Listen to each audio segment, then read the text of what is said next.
दुलाराय बर' फरायसा आफाद चिरां जिल्लानिफ्राय साबायखर जासिदों आरो दिनैहाय जोङो 1 घन्टानि थाखाय मोनसे धरना हाबाफारि लादों जे आथिखालनि जे बड'लेण्ड इउनिभार्सिटिनि भाइस चेन्सेलर प्रफेसर लाइसुम लादु सिं बिथांखौ भिसि बा भाइस चेन्सेलर जे बिबान बेनिफ्राय बोखारनांगौ। बिनि मेन कारनानो जाहैबाय जे बिथाङा सासे काराप्टेड सासे भाइस चेन्सेलर।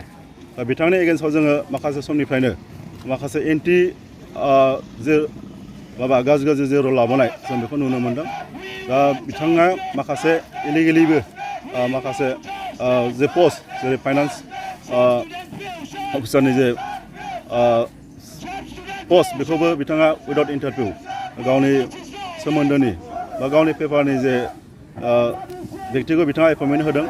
बेनि अनगायैबो बिथांनियाव माखासे एलिगेसनखौ जों मोनबोबाय थादों जे PhD जे स्कलारनि थाखाय जे स्कलार्स खालामनो फैनाय सासे आइजो बिथांखौबो बिथाङा गावनि रुमावनो लानानै थाहोनानै बे कर्सखौ फरायहोनाय जे बुस्थुफ्रा माने जोंनि समाजनि थाखाय गनायथाव नङा। आरो बेजों लोगोसेनो जोङो मिथिगौ बे बड'लेण्ड इउनिभार्सिटि जे माने नायल' जाल' गंसेल' इउनिभार्सिटि बेनि जिखिनि रिजाल्ट होनायाबो गोबां लेट जायो आरो बिदिनो बेनि जिखिनि रुटिनफ्राबो थिग जाया जे बिनि फराय बिजाब मोननायफ्राबो टाइम मथे जाया। देग्लायनि जे सेमिस्टारनि जे रिजाल्ट बेयावबो गोबां लेटै मोननायखौ जों नुनो मोन्दों। जे आसामनि बा गुवाहाटि इउनिभार्सिटिनि आन्दाराव जेसेबां कलेजफोर दं बिनि रिजाल्टआ थांनाय 10 जुलाइआवनो डिक्लेयार जादों। दा जों नुबाय जोंनि बड'लेण्ड इउनिभार्सिटिनि 6 सेमिस्टारनि जे रिजाल्ट बे थांनाय 22 आगस्टआवसो डिक्लेयार जादों। दा बेनिफ्राय जोङो फरायसाफोरनि जे जेंना बेखौथ' जों देग नुखाबाय जे जायफोर फरायसाफ्रा 6 सेमिस्टाराव उथ्रिसारनो हाबाय पास जाबाय बिथांमोनहा कटन कलेज बायदि बा बड'लेण्ड गुवाहाटि इउनिभार्सिटिफोर बायदियाव एडमिसन मोननांगौ मोनाखै।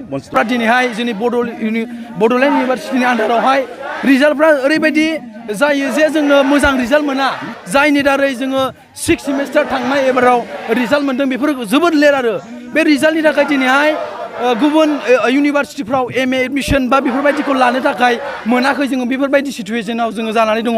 बेनिखायनो जोङो लादु सिंनि एगेन्स्टै जोङो प्रटेस्ट खालामदों जाहाथे जोंनि फिउचार बड'लेण्ड इउनिभार्सिटियाव बेसेबां कलेजफोर दङ आन्दाराव बिसोरो जाहाथे स्टुडेन्टफ्रा मोजाङै पास जानानै मोजां डिग्रि लानानै जाहाथे फिउचारावहाय मोजां सासे साक्सेसफुल जानो हायो।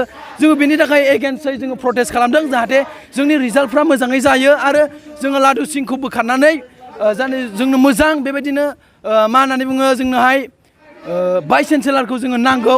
जोंनि बुंनांगौआ एसेनोसै। Thank you.